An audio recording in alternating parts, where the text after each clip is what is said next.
Welcome to Anime Out of Context, a comedy review show hosted by a basement dweller who grew up scrounging terrible fan subs on sketchy websites prior to the convenience of modern streaming, alongside a willfully ignorant soul whose only knowledge of anime comes from the shows forced upon him here.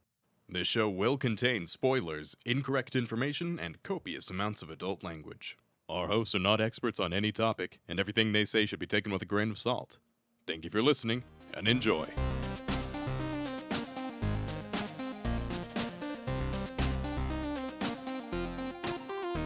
Hello and welcome to Anime Out of Context, the show where I attempt to explain the sometimes weird, sometimes wonderful, but always hilarious world of anime. And I look for a therapist to psychoanalyze my ongoing wet dreams of Sesame Street. I'm Shaun Rollins. I'm Remington Chase. And Rem, I owe you an apology. Yeah? Oh yeah. Agreed. Do you know what I'm apologizing for yet? Last week, the last 3 years. No, don't feel bad for either of those. Years. Almost 4 years. We're getting close. Yeah, those would be my main assumptions. No, Rem. I'm apologizing because I took something from you. My zest for life, my hope for the future, any sense of joy or love or happiness. No, Rem, we both know that the combination of high school and our capitalist society did that to the both of us. My dignity once again through the podcast. Just an overabundance of possibilities. I disagree. I think the biggest thing that I need to apologize for you right now is that, Rem, I haven't given you a choice for the new year like I usually do. Okay. Oh no. Yeah, that's really just been souring 2022 for me thus far, Shaun. It's the fact that I haven't been able to make a fucking choice. All right. Yeah, Rem, I know you look forward to it at the end and beginning of every year, and I just haven't done it for you yet, and I was feeling really bad and guilty about it. All right, sure. Okay, so what is the sort of like a theme of this choice, as it were? Well, the theme of this choice is going to be pretty broad. You're going to have the choice, Rem, and these aren't mutually exclusive, but they are the most defining features of each of these shows. You're only going to get to choose between two, and your choice is going to be between you and me getting a bit weird. Oh, fuck. We're not doing anime this week. Instead, we are actually just oiling ourselves up and wrestling. And it'll still be a podcast experience, so all of the squelching and slurping will be very audible and just penetrating your ear holes, and we each actually have ASMR mics set up as well, so you can get that binaural feel for all of the the good times. No. It's just the show that we'd be watching is weird, and it's been a while since you and I have gotten weird on the show. Okay. And it's either that or I would say most requested to the universe is how I would describe this. Not necessarily to us, but just to the universe. What the fuck does that mean? I mean, I'll explain it depending on whether or not you choose it. Requested to the universe? Yeah, it'll make sense once I fully explain it, but right now, why would I do that? I hate and don't understand either of these options. I mean, Rem, I wanted to give you a choice. I didn't say it was going to be a very informed choice. For all I know, it's literally the same fucking show behind both doors. I've done that before. I can guarantee it's not the case this time. Oh my god. Do either of them include sister fucking? No. Okay, good start. I'm just trying to interpret what the fuck it means. Well, the question is, Rem, do you want to get a bit weird with me? Or do you want to see what one of the most requested of the universe anime is? What does requested of the universe mean? It'll make sense once I explain it, but I'm not going to explain it right now. Where's the fun in that? Oh, I'm losing my mind. Really, Rem, this is just a choice based on your curiosity. Whether or not you're curious to see what I mean by weird, because I rarely mention weirdness on this show, even though it's in the intro. And I figured if I was to give you the second option that isn't purely the weird choice, you would automatically choose the weird choice. So I had to have a nice niche way of making it seem curious and interesting as well. Okay, don't get me wrong. I am curious about the weird choice. Could get another, like, Don Machi makes me burn my fucking eyes out kind of weird. That's not the intention this time. Yeah, but it could just My intention is pure. Oh, bull fucking shit. So I guess as the voice of the people, I will choose what the people have requested to the universe? Okay, final answer? Sure. You don't sound so sure. No, of course not. I have no fucking information to go off other than your gibberish.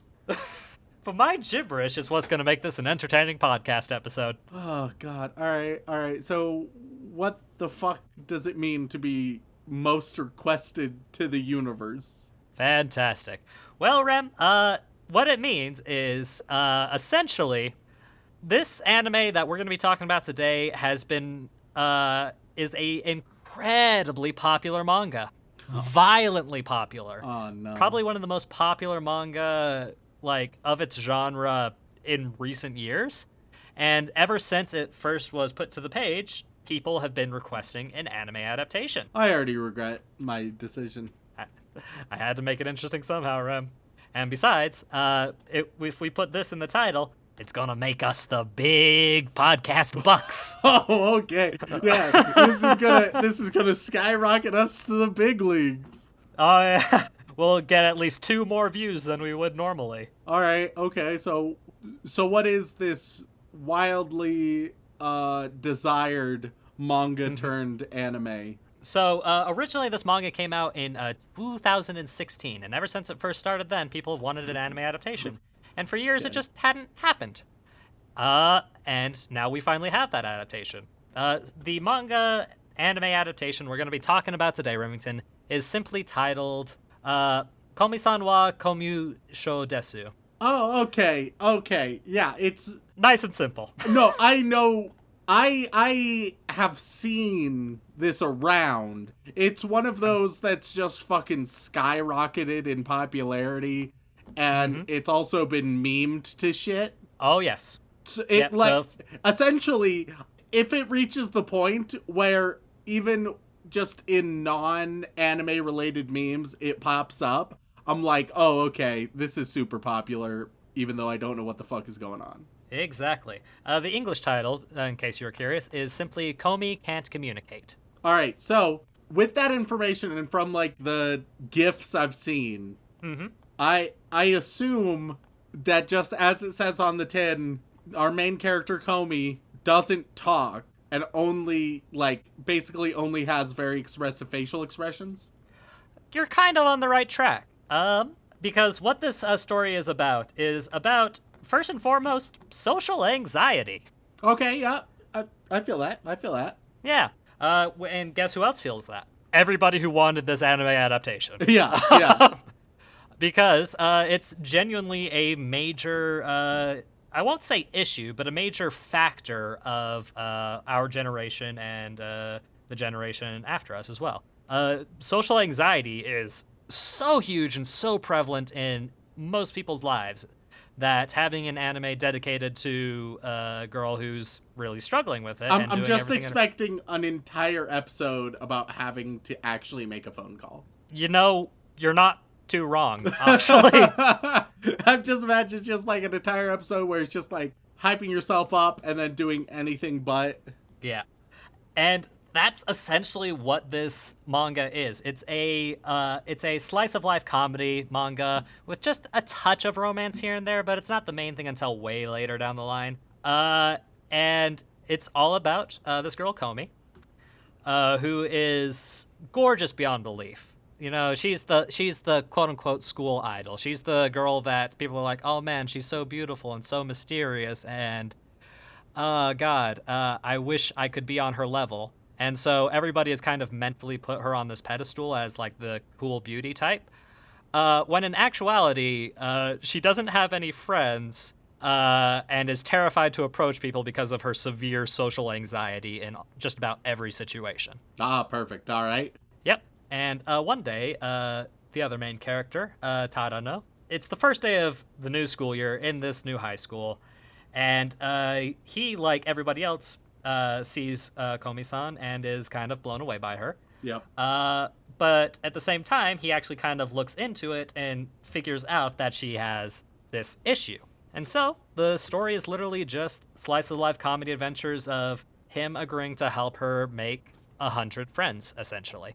Okay. Because that's what she wants to do. That's kind of her little childish but a completely reasonable goal, is she wants to conquer her social anxiety and just have a lot of friends. And, and that's basically the premise. And then it just goes through the show of watching Komi-san deal with different situations, being helped along by Tadano, meeting some of the new weird, quirky characters in the school. Because it's kind of also got some absurdist elements to it. So a lot of, like every character in this show, aside from Tadano, is kind of like an extreme of some kind. I can vibe Whether with it's some absurdist slice of life bullshit. Yeah, which is why I said things don't get mutually exclusive when I said weird.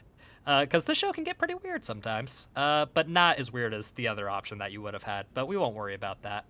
We'll come to that one another time. I won't even mention what it is in the podcast, just so people are wondering what the fuck I could be talking about. Oh, perfect. Add that air of mystery. That and, it gets people curious for the future. But, yeah, it is an incredibly popular and highly requested show, and I just feel like it would be fun to get your opinion on it. After all, it's been requested for ages, and ever since the anime was announced, we've been getting emails to watch it. Yeah. Before it was even released. They're like, hey, when this comes out, y'all should watch it. And I think we should get the voice of Remington to say what his thoughts and views are on it and whether or not it was worth the hype. My prediction is you're probably going to say it's not worth the hype. But that's just because that's usually your response to these kinds of things. I mean, you're not wrong. I know you pretty well, I think. But yeah, there's not much else to say. I think without further ado, Rem, let's just jump into it. Let's go watch some Komi-san Can't Communicate. Previously, We're not doing anime this week. Instead, we are actually just oiling ourselves up and wrestling. up next. Is this just another episode of We Kinda Wanna Fuck Our Editor?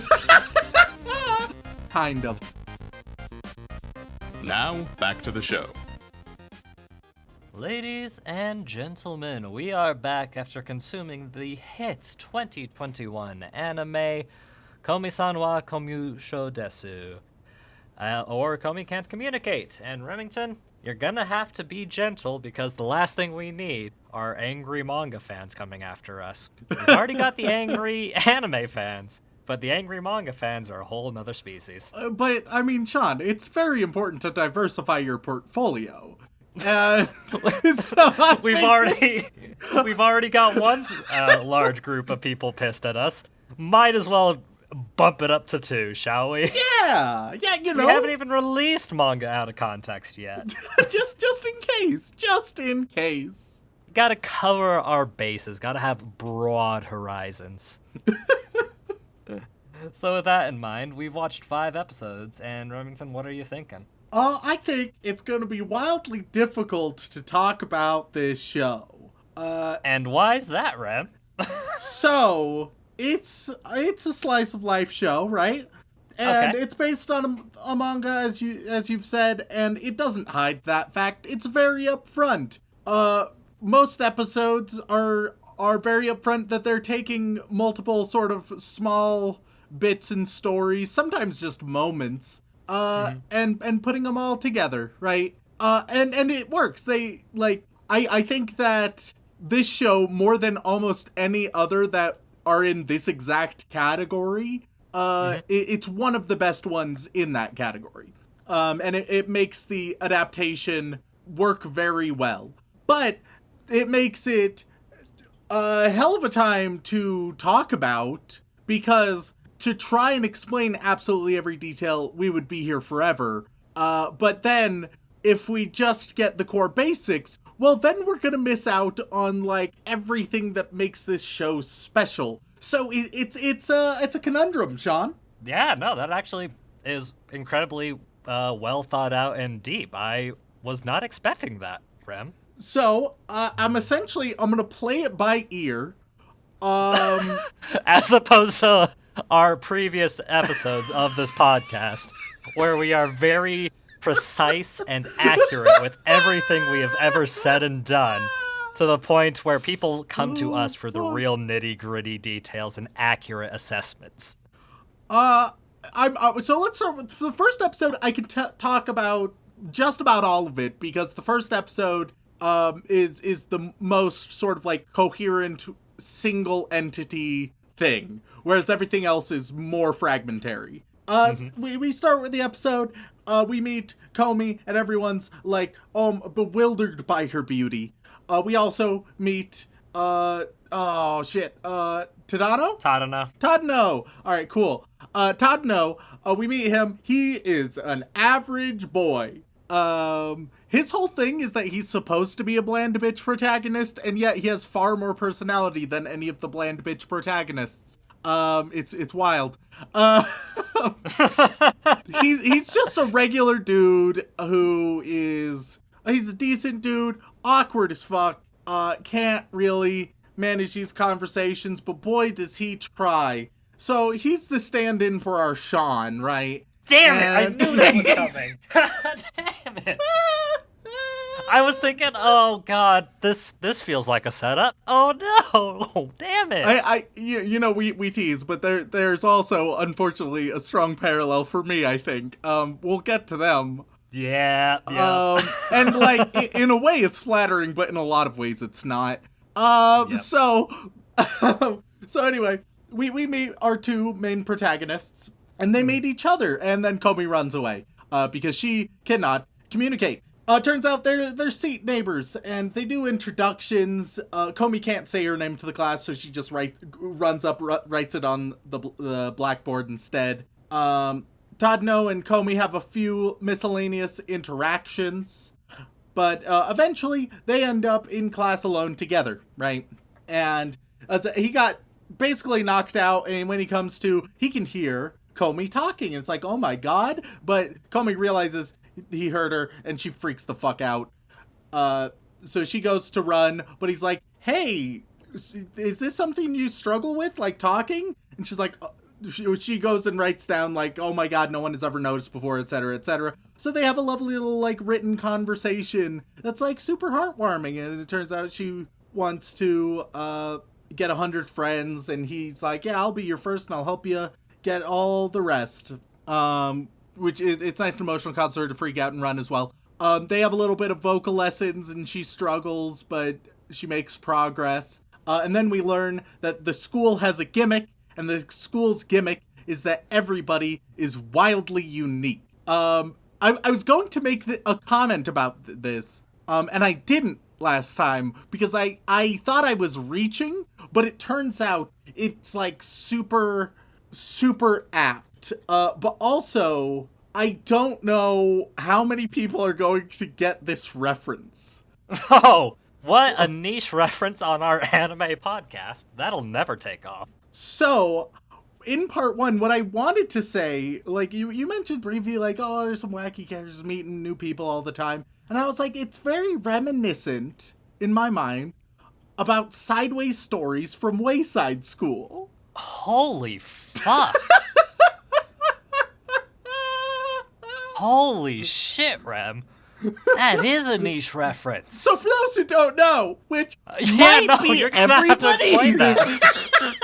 Because, my god, Rem, like, you just transported me back to feckin' elementary school. Like, reading this in it was great. So, Sideways Stories from Wayside School, it was... See, I remember it vaguely as sort of like a book or something, but it's more just a collection of short stories. Like, each chapter would be each story. It would usually introduce a new wacky character, wacky student. Every student had their own shtick, their own gimmick. Also, the school itself was built sideways, so it's like a skyscraper of absurdist geometry. Apparently, there's also a Nickelodeon television series of it. I am not familiar with that, but Neither am I. But nonetheless, you would just meet all these wacky new characters and what they're up to and what their deal is. And it was super fascinating. And I was going to make that comparison, but I was like, it feels like I'm reaching. No, because that's basically, other than like the built sideways thing, that is in fact this school in Komi Can't Communicate. Fuck, that's such an apt comparison, right? It's weird. It's a weird one, but it's Yeah, and spot on. I just looked up the publication date on Sideways Stories from Wayside School, just to see like if this is even old by our comparisons. Apparently it is, because apparently the first time it was published was back in 1978. So if that confuses people on our age, a little bit, but I. Hey man, Genuinely, when we were in was elementary some good school, shit. It was. I don't know how it holds up now. I'd probably have to reread it. It's been literally 20 years since I've read it. But like, I genuinely, when both me and Rem were of a junior high, early elementary age, we read the shit out of this book, as well as like in several classes had analysts of it, as far as I'm aware. Yeah, like it was real solid stuff. But that's basically the school that Komi and Tadano go to. Everyone's unique. Everybody has a shtick. And within this first episode, I already noticed a few things. First of all, one of the single most expressive shows we've ever done, both in the sense of like character expressions, facial expressions, stuff like that, body language, but then just also with the art direction, everything from the sound effects to the music to the visuals to the cutaways, there's endless little details that emphasize every little emotion to the umpteenth degree. It's insane. The show overall, it just has a ton of personality and also has moments that are genuinely heartwarming. Plus, you know, I like me some good ensemble-focused shows, and as soon as before they even announced the school's shtick, the fact that they walked into the classroom and every single student had a very unique design, I was like, aw, yeah, here we go. Like, you do not really get much protagonist syndrome, if at all. You see a still, and you're like, well, it's the frame is centered on these characters, but the ones in the background also look pretty important. You mean like the straight up ninja behind Tadano? Yeah, there's just a straight up ninja. You got your casual like delinquents who are looking for love. You got a yandere that we'll revisit in a moment. There's all sorts of different characters. But yeah, so really solid first episode. Episode 2, we begin our task of getting Komi a bunch of friends, right? And so Tadano is like, all right, well, he asks around and he can't succeed. So he's like, all right, there's one person. So he goes to his childhood friend. Whenever they use both their first and last name at different times, I don't know what to call them. God forbid you remember two names, but just go with Najimi. It helps. All right. So Najimi is Tadano's childhood friend and super social, right? Just is able to talk to everyone, but also a bit of a fucking weirdo and a bit of an enigma and likes to keep people guessing. Unfortunately, I am Najimi. That's the closest parallel to me.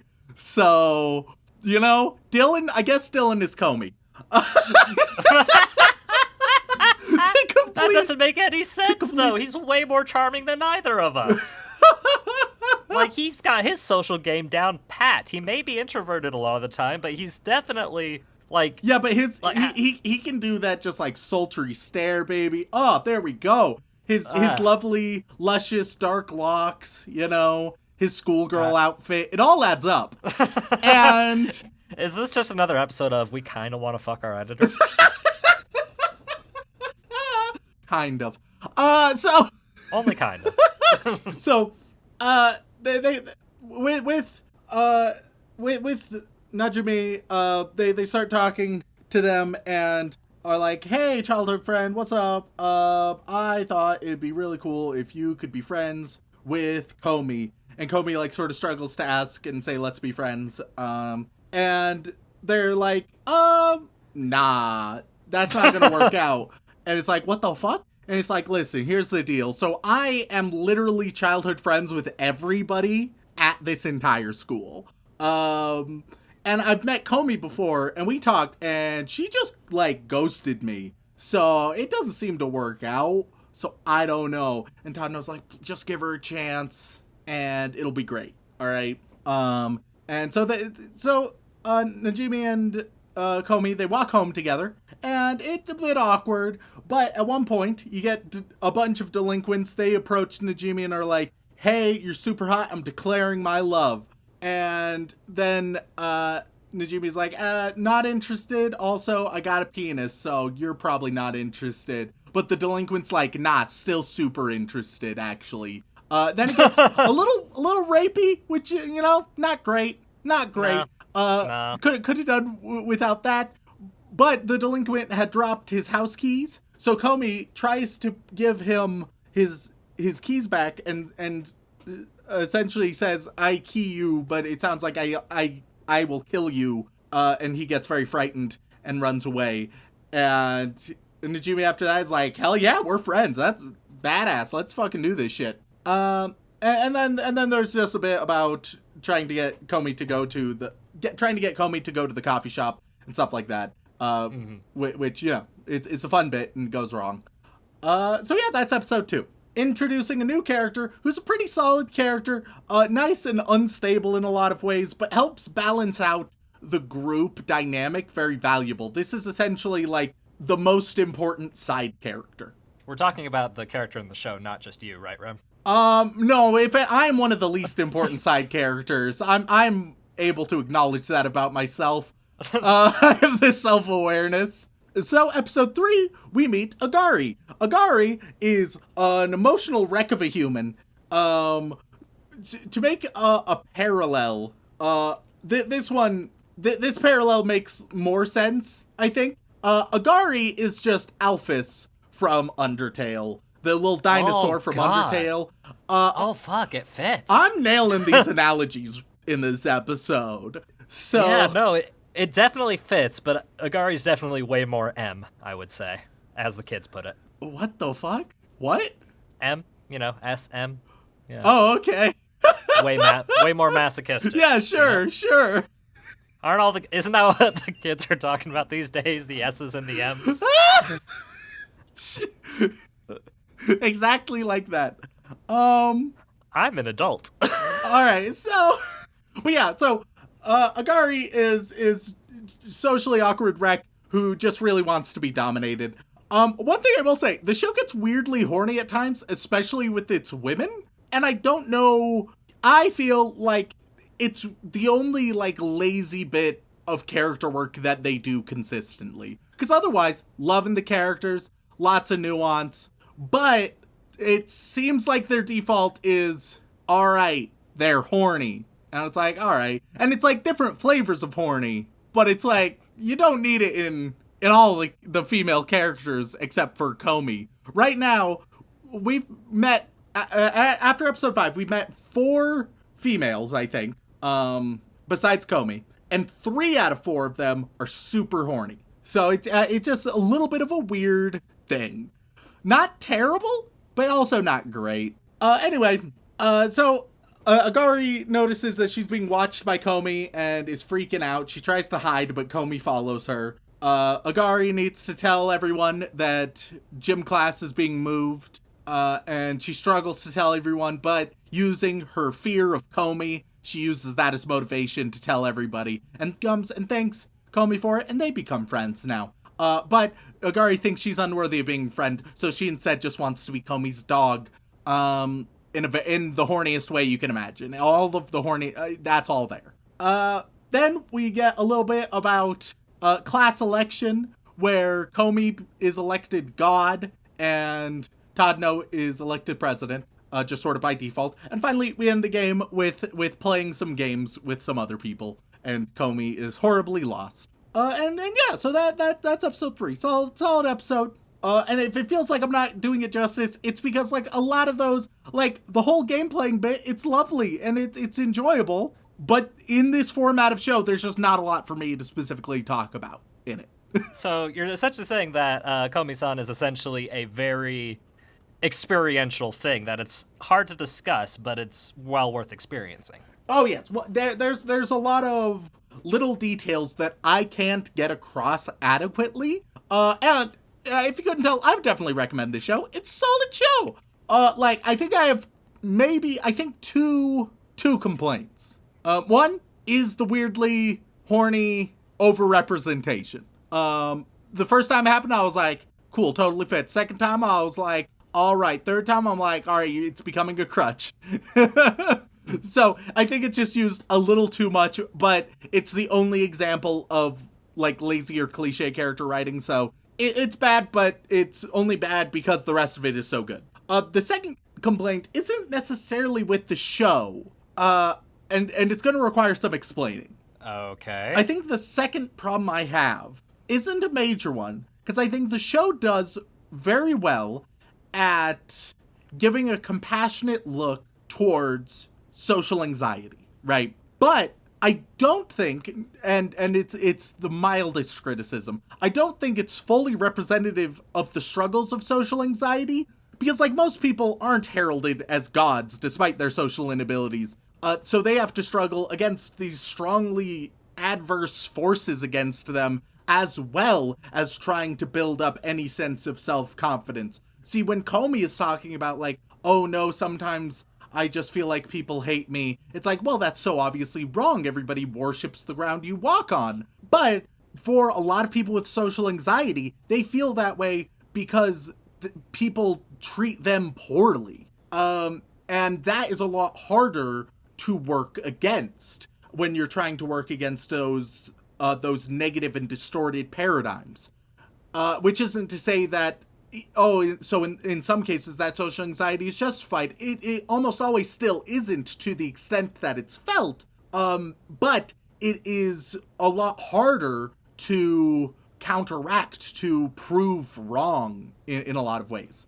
So it's really just me doing a little PSA that often social anxiety is more complex and a little bit more difficult. Super mild of a criticism, but genuinely those are like my two criticisms of the show, I think. So you're saying that the social anxiety in something like Watamote is a bit more accurate to real life social anxiety? Yeah. I would say that's that's a little bit more accurate, where it is like you're a bit more of an awkward gremlin of a person that not everybody adores. And so you have to Watamote's. So you have to work on building not just your confidence, but also a little bit more on the external side of things, and working those like social interactions in a different way as well. But yeah, it's not a major thing. I just thought it was worth mentioning. So on the scale of social anxiety, you have the best case scenario of Komi and the worst case scenario of Watamote. Yeah. And wherever you are on the continuum, your feelings are valid, and there are ways to make progress. But I'm just pointing out that the continuum exists. Well, that's fair enough. I feel like I don't think anybody's going to be upset with that comparison, honestly. Let's get into episode 4, which I think is possibly my favorite episode due to like one particular thing that happens.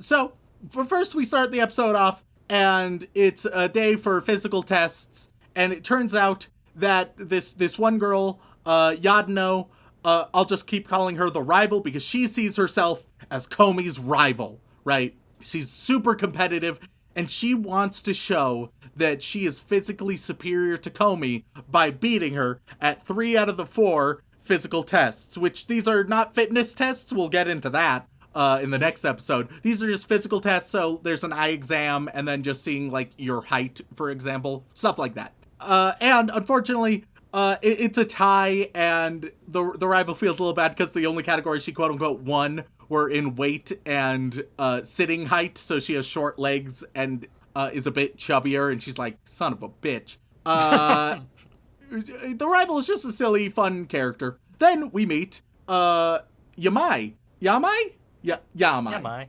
So Yamai, I can't, it's not coming out of my mouth right, Shaun. Would you prefer her first name? Ren. Yep. I wrote both. Ren. even though they always call her by the latter, I will call her Ren because that's easier. She's the yandere. You've got a bit of a weird mouth, so it's fine. Yeah, she's madly in love with Komi and wants to murder anybody else who is a possible contender. And so she ties up Todd No and kidnaps him, brings her to her house and her room, which is just a shrine of Komi, and keeps him there as she starts to get close with Komi. And it's great. And they're becoming friends. They eat lunch together. Najimi is also there and joins in. And eventually they're like, hey, let's go hang out at your place, Ren. And Ren is like, yeah, that's totally gonna be totally okay. And so they all go to hang out there. And they find Todd No after Ren just straight up threatened Todd No's life, telling him asking him where he would like to be buried. They find him, and they're like, oh shit. Ren pops up with some sharpened metal chopsticks and is like, you shouldn't have looked in there, you son of a bitch. Don't you understand? I'm perfect for Komi. I am going to be Komi's best friend and lover, and we're going to be perfect for each other. Isn't that right, Komi? And in a great moment, little socially anxious Komi shakes her head and is like, nah, I'm not about that. Komi is just not interested in Ren's friendship, because Ren was horribly rude and abusive and psychotic towards her and her friends, and that's not cool. And I was like, hell yeah, I was worried there wouldn't be any backbone, but seeing this backbone, and there's just an absolutely phenomenal moment where Komi writes down, I choose my own friends, and it's like, hell yeah, girl, you stand up for yourself. We stand healthy boundary setting, all right? That's what we're all about. It was just such a lovely moment. So, they leave, except for Najimi, who stays there and chats with Ren a little bit. Komi approaches Todd No and it's like, I'm having second thoughts. My friendship put you in danger. Maybe we shouldn't be friends. And Todd No is like, hey, I choose my own friends. And then freaks out about, like, I wasn't trying to be cool, but it's like what you said, but like, that's just, don't worry about it.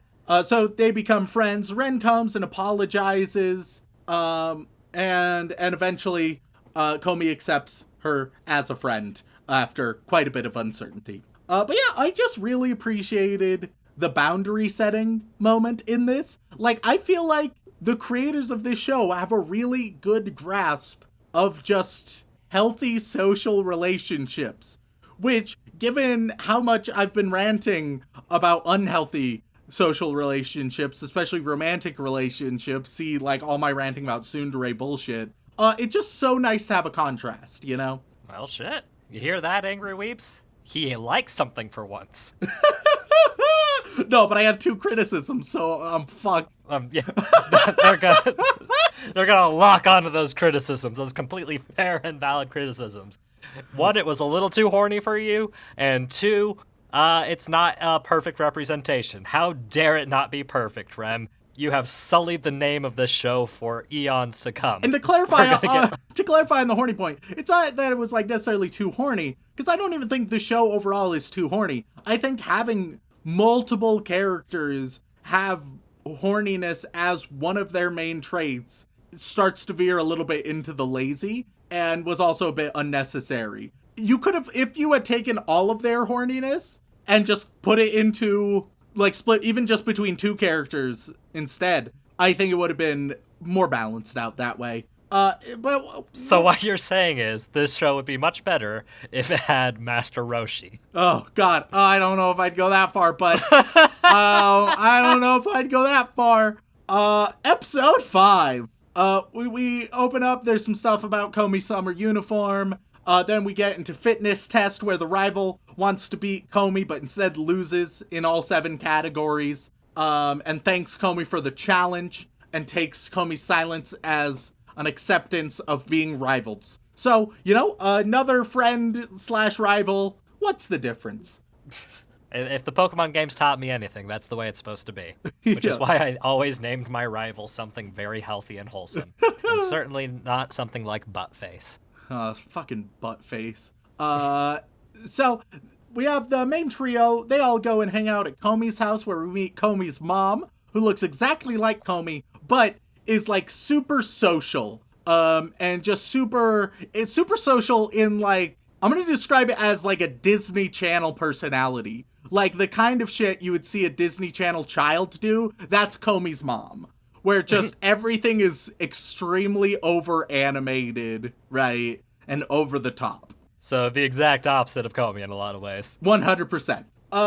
And they all chat there. Nice little conversation. Later, they all go to a ramen place along with Agari, who's a ramen expert, and they all have ramen together. And then we meet a new character, Naka, who is she's the resident Chunibyo of the school. And she approaches Komi, wanting to form a blood pact to join the Shadow Dragons or some shit. I don't. The details. You don't speak Chuni. Yeah, Chunibyo. It's a dialect that I'm just not familiar. But I'm painfully familiar with it. Yeah. You all get the details. We also through this get to see a flashback of when Tadno used to be like essentially this cringy bleach delinquent wannabe. And he got horribly rejected for being super cringy, and ever since he's been super normal and average. Oh god, I am Tadano. Yeah. But then we get this like this moment that it's a 2-second moment that I think is unironically wildly tragic, and then it turns heartwarming. But like this 2-second moment, oh fuck, man. Because you have the Chunibyo, right? And it's gym class, and everyone needs to be partnered up for a small thing. And everyone wants Komi to be a partner. But Chunibyo, like, when people start finding partners, Chunibyo doesn't have any partner. Because, like, she's awkward fucking Chunibyo. And she starts, like, feeling awkward before, like, making these big old Chunibyo declarations all about how no one should be her partner because she's too powerful or whatever, right? Before then just sitting down and sulking and just quietly asking why no one wants to be her partner to herself. And it's such a sad moment that I think so adequately captures that feeling of like trying your damnedest to feel powerful, feel in control, feel special, feel validated in some way as a counter to the alienation and the social isolation that is like crippling you otherwise. Which like not only is that an extreme feeling that's like all kids have gone through, it's still a feeling that comes up in adulthood. Like it's such a very specific human feeling that is so well captured in this 5-second clip. And I definitely did not relate to it at all throughout my entire junior high and high school experience. Don't be ridiculous, Remington. How could you ever bring something like that up? I mean, dude, frankly, I'm gonna say, if you see that clip and it doesn't hit a little bit home, like, probably not to that extent, but still, just to that, like, vibe, that essence, if that essence doesn't capture some lived experience in you, holy shit, I don't know what kind of life you're living. It is a very fortunate and privileged one, but it's one I cannot understand. And so Komi approaches the Chunibyo, and they become partners, which is really nice. And the Chunibyo still can't quite be, like, emotionally vulnerable, so they go on a thing later, like, they almost thank Komi before, like, turning it into, like, oh, but you can be my vassal, but also, like, it's not a big deal, I guess. Cool. Which I like that the progress, it's not like one thing fixes everything, but it's a positive step forward. And then we end in a little scene, a very small moment, but a pretty important one, where it's raining outside and Tadno stayed a little later, and as it turns out, his umbrella was taken by Najimi, and fortunately, Komi is there and she has an umbrella, so they walk home, they're sharing an umbrella together, and they go get a new umbrella, etc. And in this moment, like, it's a super romantic moment, obviously, but I think that the romance between Tadno and Komi is one of the single best romances we've ever seen in anime. Holy shit. And there's a very, very specific reason for that. And it's that, above all else, that they do come across as sincere friends. They are super close friends who genuinely care about each other as people first, before any romantic nonsense, before all of the cliches. So, like, the romance is there, but it's built upon such a strong foundation of companionship, which is wildly rare in any media, let alone anime. And so, like, for that reason, it's one of the best, y'all, because, like, yeah, that's how to make a strong fucking relationship. To care about them as people, to build that bond, not just as romance, but as an interpersonal relationship, right? And so, yeah, just lovely all around. Well, shit. I am very happy that I decided to show this to you. Or rather, that you chose it, Rem, because after all, it was your choice this time around. And you know what? I chose well. I can only wonder and be terrified about what the other thing could have been. Well, you just didn't want to get weird enough with me, and I understand. That's okay. Oh, fuck. You know, maybe another time, Shaun. Maybe another time. Maybe another time we'll get weird. Or maybe I'll just force the weirdness on you, and we'll have to see how it goes out from there. Feels relatively inevitable. What was that we said earlier about setting boundaries? Oh, fuck. But with that, Remington, care to take a guess at the Mal score for Komi? All right, easy 8 point something. I'm going to say 8 point super popular. 8.23. Wow. So it is a relatively newer show. So it came out between October 7th and December 23rd of the most recent year. Oh, maybe it's higher than I guess then. No, I'll stay with my guess though. And surprisingly, it only has 173,700 ratings. But it is sitting nice and pretty at an 8.15. So close, so close. So close. And it's interesting reading the reviews on it as well, because there's a lot of people, as you might expect, who are praising it to high heavens. And then a lot of people who are like, this is a thing. Why are people so enjoying it so much? It's okay, I guess. And a lot of the reviews do seem very naysaying about it a lot of the time. Look, I'll be honest. If you are going for somewhere for some, like, rigid plot or some action-packed stuff or some intense drama, sure, this ain't gonna be it for you. But essentially, if you're the kind of person who loves some slice-of-life, very human storytelling, with just so much personality and some decent humorous moments to add some levity, like, that's what this show is to a T. And it's boiled down the formula perfectly. And even with it being, like, super casual slice of life, while there's no intense drama, there's, like, some really good, heartwarming, and emotionally touching stuff in there. So, like, I understand that there's going to be a significant audience that isn't interested in this, but it fits, like, all of my categories. With the asterisk of, it would have also fit all of my categories if it very suddenly switched to being about Ren. if in episode 4, Tadno just literally dies, it still would be my thing. God, you're such a slut for murder. Amazingly, I think it would be a lateral move. I think you would create just as good of a show. Which, you know, if anything, that's a compliment to the show as it stands. Because normally I prefer things like that. In this case, I'm just saying, like, it's an option. Just a little bit of murder. Just a touch. Dude, can you imagine the crowd response if this character, the main character, for 3 episodes, fucking dies in episode 4 in this lovely, lighthearted, casual slice of life shit? Oh my god, it would be amazing. God, you have a certain way. It would people up. It would. It truly would. But for this lighthearted comedy manga known for its wholesome moments, I feel like that would be a bit off-brand. But that's, like, what would make it so good. That's how it would be. That's the thing, Shaun. The fact that it's so off-brand. No, admittedly, the show would tank in popularity because everybody who started watching the show would be under the impression that it's one thing, and only a subsection of those would be very thrilled when it turns out to be something else. And anybody who's looking for that something else are not looking for this show. So it's like, you know. Oh, God. It wouldn't be popular, but I would love it.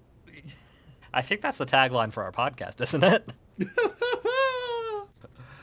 But without further ado, Rem, I suppose the final question to ask is, any chance you'd want to watch some more Komi Can't Communicate? Oh yeah, 100%. Easy. Fantastic. Well, with that in mind, I think thank you all so much for tuning in. We really appreciate it. If you enjoyed Remington really getting into the nitty-gritty details of a weird, wacky school that happens to be built in a normal fashion this time, then please head on over to wherever you get your podcasts, whether that be Apple Podcasts, Podbean, Stitcher, Spotify, and leave us a review. It does mean the world to us, and we do read every single one, and it helps us a lot.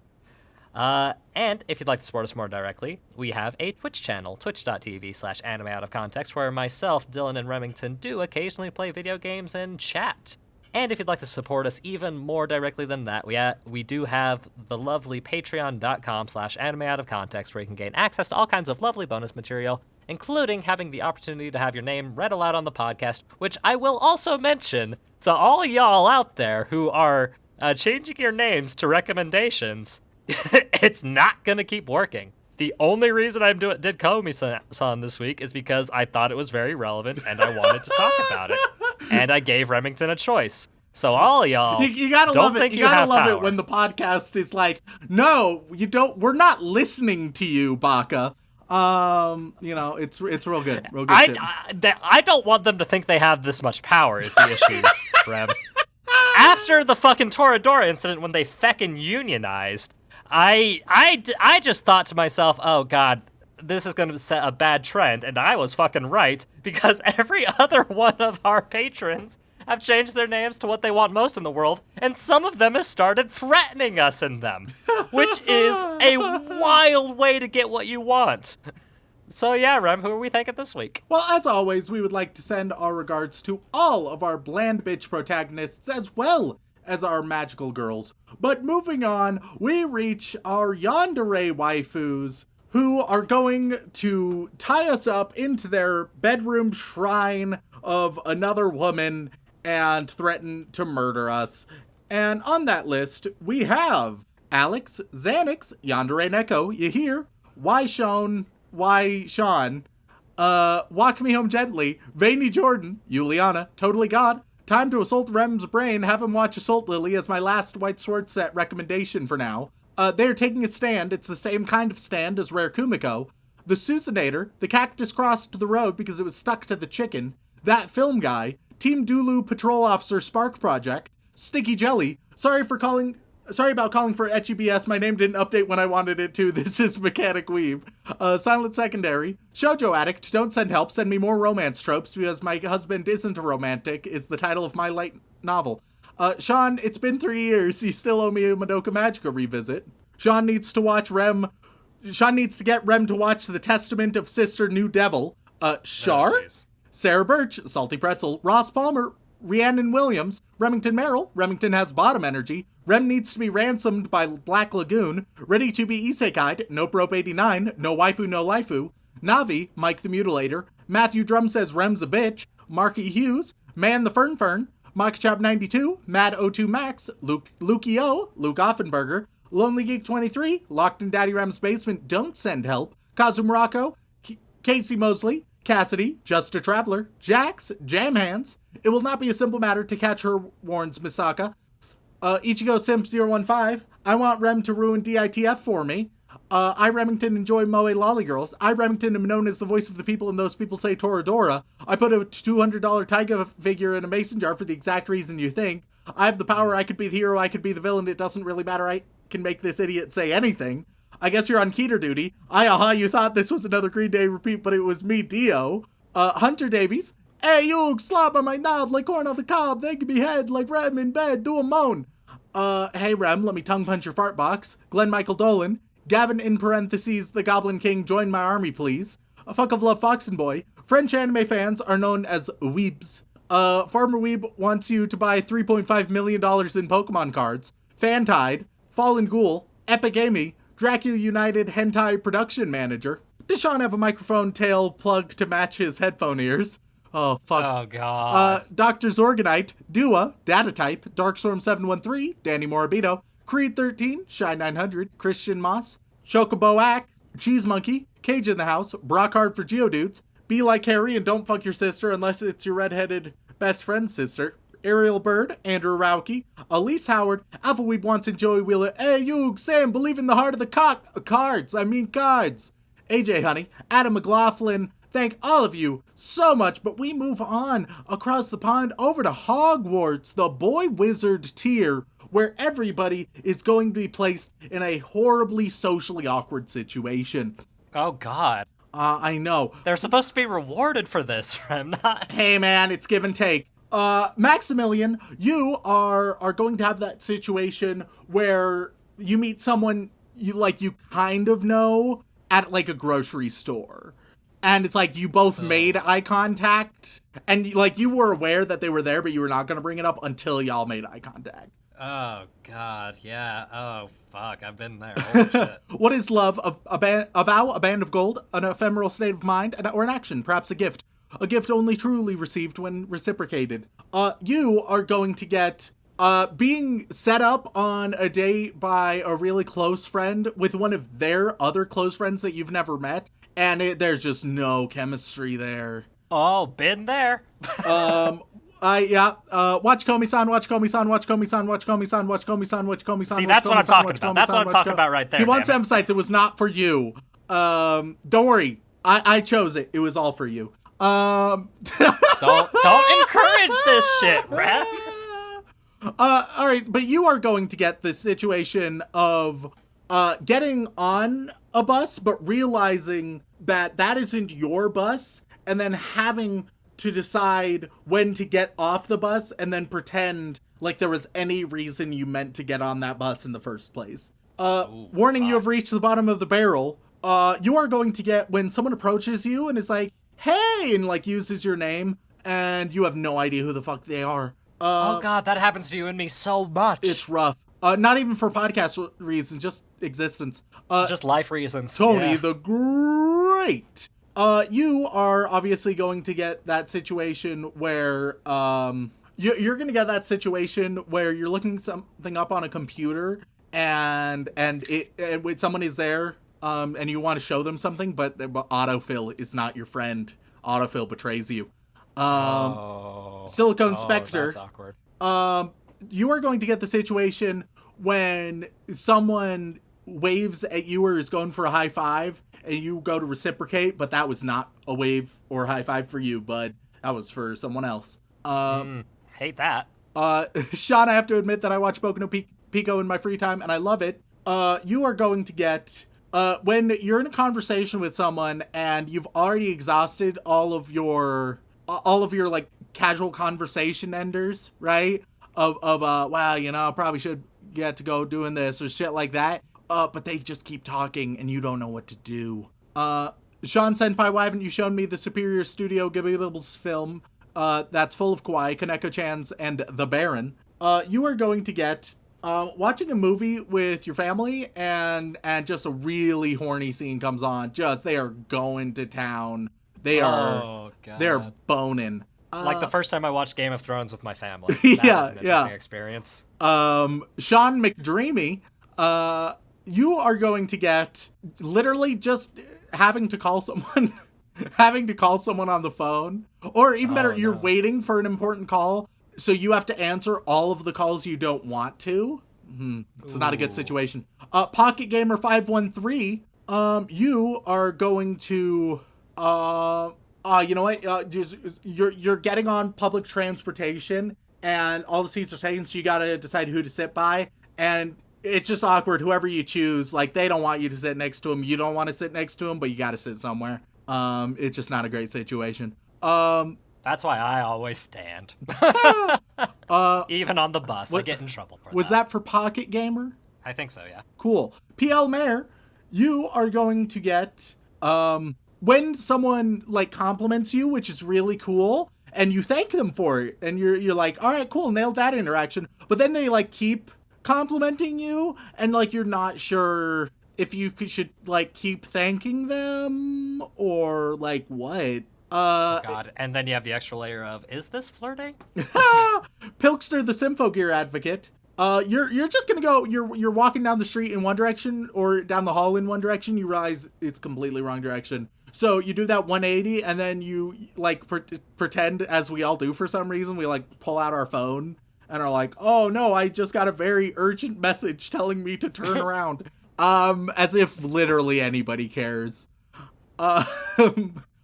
Odlin Fish, you are going to get having to ask someone, not hearing someone, asking for clarification twice, and then when they repeat themselves a third time, they still, like, you still don't understand, but like you're an asshole if you keep asking them to repeat themselves, so you just hope that it's not a question. Volume and diction is so goddamn important, y'all. I've been in the situation way too many times. MT the Poet, you are going to get, you're gonna get, when you are left alone with your friend or significant other's parents that you do not know very well at all, and you're like, hey, cool. Mr. Marshmallow Man, a related situation, when you're hanging out with a friend and their parent pulls them away to yell at them and just scream at them, and you're just like holding on to the PS2 controller being like, we're in the middle of a game. But also, like, everything all right? Are we done? I don't know. Momo the Griff. Do I have to go home? Momo the Griff, sort of an inverse of a situation from before, waving at someone who doesn't notice you, but you're in public, so other people saw you wave. Mike wants an Overlord review. Sometimes when you're in a drive-thru, right, and they're like, all right, go to the next, go wait forward for your food, and like, thankfully now there's a lot of clearly delineated spots. This is where you wait, but like sometimes there's not, and you're like, I feel like I'm just sort of in the way wherever I am. Is there a spot I'm supposed to be? Where did you want me to go? Miguel Deleon, you are going to get, you go to a restaurant, they say enjoy the food, you say thanks, you too. Nice and simple. Inuyasha is my favorite cryptid, wants Inuyasha review for Valentine's. You are going to say, you're gonna get, when you just can't remember someone's name who you have interacted with like daily, possibly for like over a year. I live in Ogden, yes, that one. You are going to get, you know what, if you're in an elevator, someone else joins the elevator, or you join the elevator, and you hit a button, but then you realize it's the wrong fucking button that you just hit. Do you hit the other one, or do you just walk out on the wrong floor? I walk out on the wrong floor, then go to the stairs. I've done it too many times. I refuse to bedoof SAO and SAO knockoff characters. It's already a shit past season 1. I'm not making it worse. Lord Brockdoof of Dulu. You're gonna get that situation where, you know, anytime you have to run to catch public transportation, that's always rough. You're just running. Further you have to run, the worse. Hinata is a ball of sunshine. You are going to get an Uber ride, any Uber ride. Are they talkative? Are they not? Either way, there's an underlying awkward tension, isn't there? Hey kids, throws biscuit into abyss. Fetch. You are going to get, when someone asks you to hold their baby, and as soon as you hold it, it starts crying. That's why I never hold kids. Yeah, I just drop them. Fisherman from Norway is when you say what in your mind is a benevolent comment, but everyone looks at you funny, and it's only later that you realize, oh no, that's not how I meant that at all. Oh, you mean every time I fucking speak? Deck, you are going to get suddenly getting the hiccups. Fuck that shit, man. Beethoven 1201, you are obviously going to get, if you're at a friend's house, you clog the toilet. Oh, fuck. Allfather is now bribing the host to do JoJo Part 3 for every month we don't get one. I add $10. Hashtag ooh. you are going, once again, a related one, with a brand new significant other, either due to illness or because you're too drunk, just vomiting all over, possibly a little bit on their shoes. And it's like, shit. And even if they're understanding, it's not great. And last but not least, Aaron Hegland, you are going to get, watching anime. All right. Okay. There we go. Moving on. We reach the top tier, the inappropriate Joey Wheeler tier. And before we move on, I will just say that I do love and appreciate all of you, even if you occasionally frustrate me. I just wanted that to be clear. And you know what? Shaun is going to show that love right now. With everybody is going to get... So in the show, Komi, we see a lot of different sounds. And every one of you guys, you're going to get your own Joey Wheeler Komi sound by Shaun. Oh, God. Good luck, fucker. That's gonna be bad. And this is a spiritual experience, so enjoy this sound. So first, Pope of the Church of Remington Chase, could I get a Joey Wheelerified Komi squeak, Shaun?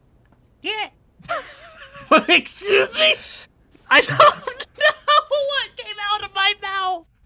All right, cool. That's fine. All right. Now we move on to my dear old mum. Can we get a Joey Wheelerified, terrified stutter? Fuck. That's my favorite thing. I don't know what that is. I'm sorry. That is 0% Joey Wheeler and 2% I don't know how to make a Komi. sound like Joey Wheeler. Oh, like, fuck. words is one thing, but fucking sound effects? It's so Like, because good. the only thing that comes to mind with Joey Wheeler is, talking in the Brooklyn, right? And then occasionally throwing in a yeah, which is, like, that's the one sound. That's all you're gonna get. It's just gonna be various... It's real good. It's hard. All You've right. given me an impossible task. Let's move on to Darkness Grows Ever Closer. Team Dulu will take the light from the podcast, leave it in darkness' age. Let's hear a Joey Wheeler-fied Komi hiccup. God. I'm so excited. Dick. And last but not least, going above and beyond, we have Dylan Hayden. And for this, Shaun. Oh. I just want to hear a this time, for Dylan Hayden, he's above the Joey Wheeler tier. Let's just make it full on Komi. I want to hear a compilation of Komi sound effects in rapid succession. Oh, God, I'm not as cute No, back to back, the cutest Komi sounds you can make. Let's hear them. At least 3 distinct sounds. Oh, fuck, I'm sorry, Dylan. It's not coming out. It's not coming out. I'm trying my best. All right, Dylan has paid good money for this. Give Mr. Hayden his Komi sounds, you fuck. Give me a second to... Hold on. I just need to refresh my memory as to what they fucking sound like. Hold on. Okay. All right. Lots of that. Okay. I apologize in advance. This is awful. Oh, I'm so fucking hype. That's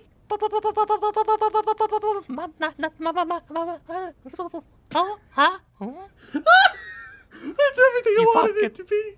I hate myself. I'm gonna commit Sudoku after this. All right, thank you all. If you want to reach out, whether it's for a comment, question, feedback, or recommendation, you can tweet us at AnimeConPod on Twitter or send an email over onto animeoutofcontext@gmail.com. God, that's more embarrassing than me starting an OnlyFans. Once again, thank you all so much for tuning in. We all love you very, very much, and as always, don't fuck your sister.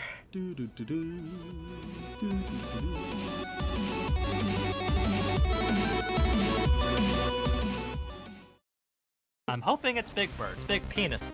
I have the power. I could be the hero. I could be the villain. It doesn't really matter. I can make this idiot say penis.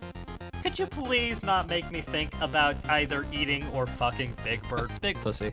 Komi's rival wants to show that she is physically superior to Komi by beating her and beating her and eating her and fucking her. I've got a little Scottish penis just for flavor. So what you're saying is this show would be much better if it had masturbating